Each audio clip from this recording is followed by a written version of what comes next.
आपको अगर बहुत प्रेम है तो आप श्याम सुंदर को पुकार के देख लो, यदि वो आ जाएं तो मैं मान जाऊंगी। आएंगे ही नहीं। ठाकुर जी कह रहे हैं मैं तो सामने ही खड़ा हूं, मैं कैसे आऊंगा। किशोरी जी से कह रहे हैं ललिता विशाखा है भूल जाओ, बाकी सब बातें न भूल जाओ। आपको प्रेम है ना श्याम सुंदर से, तो मैं आपसे शर्त लगाए के कह रही हूं, आप पुकारो। और यदि श्याम सुंदर आपके सामने आए गए तो जीवन भर आप दोनों की चाकरी करूंगी। ये श्यामा सखी को वचन है आपके लिए, बुलाए लो। किशोरी जी बोली देख मोते मत बोले, मैं जानू, मुझको प्रबल विश्वास है कि श्याम सुंदर आ जाएंगे, मैं बस टेर लगाऊंगी और दौड़े दौड़े आवेंगे। श्यामा सखी बोली आज है जाए, बुलाए के देख लो आ जाए कि नहीं। किशोरी जी तुरंत नेत्र बंद करके बैठी। नेत्र बंद करके किशोरी जी स्मरण कर रही हैं श्याम सुंदर को, और जब कह रही हैं कि हे श्याम सुंदर मैं तो आपकी दासी हूं, जबकि ये बात गलत है। ठाकुर जी दास मानते हैं अपने आप को किशोरी जी के चरणों का, लेकिन आज किशोरी जी ने वास्तव में तो बात यह है कि जैसे ही नेत्र बंद किए हैं किशोरी जी ने और स्मरण करना प्रारंभ किया, कहां है श्याम सुंदर, कहां है मेरे प्राणनाथ, कहां है मेरे जीवन धन।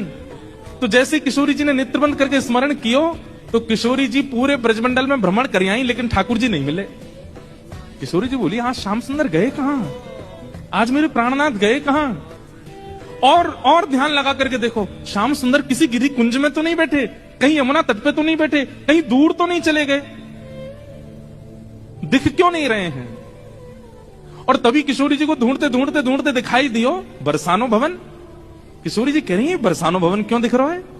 तभी किशोरी जी को दिखाई दियो अपनो ही निकुंज, ये मेरो निकुंज कहीं को दिखाई दे रहा है। अरे अरे कहीं ऐसा तो नहीं श्याम सुंदर यहीं कहीं छुप करके बैठे हैं। और मन में ध्यान से देखो तो किशोरी जी को अपनो ही अंतःपुर दिखाई देने लगो। किशोरी जी बोली मेरे अंतःपुर में तो केवल ललिता है, विशाखा है, मैं हूं और श्यामा सखी। और ध्यान लगा करके देखो तो क्षुद्र घंटिका दिखाई देने लगी जो श्यामा सखी ने पहन रखी है। किशोरी जी बोली ये क्या क्षुद्र घंटिका, ये तो मैंने अभी कहीं, अरे ये तो श्यामा सखी की कमर पे देखी। और जब और ध्यान लगा करके देखो तो घूंघट के भीतर कमल नैन मटक रहे हैं, इधर उधर आंख मटका रहे हैं। तुरंत किशोरी जी ने नेत्र खोल करके गई श्याम सुंदर आप तो सामने ही खड़े हो। और जैसे ये बात कही ललिता विशाखा दौड़ करके कहां है कहां है कहां, बोले यही श्यामा सखी पकड़ो याकू। ठाकुर जी दौड़ने लगे वहां से, इतने में ही पकड़ ली और पकड़ करके जैसे ही चुनरी उतारी, आहा श्याम सुंदर तो सामने ही खड़े। कैसा प्रेम है ये प्रेम, इसको आप संसार में घटा ही नहीं सकते हो।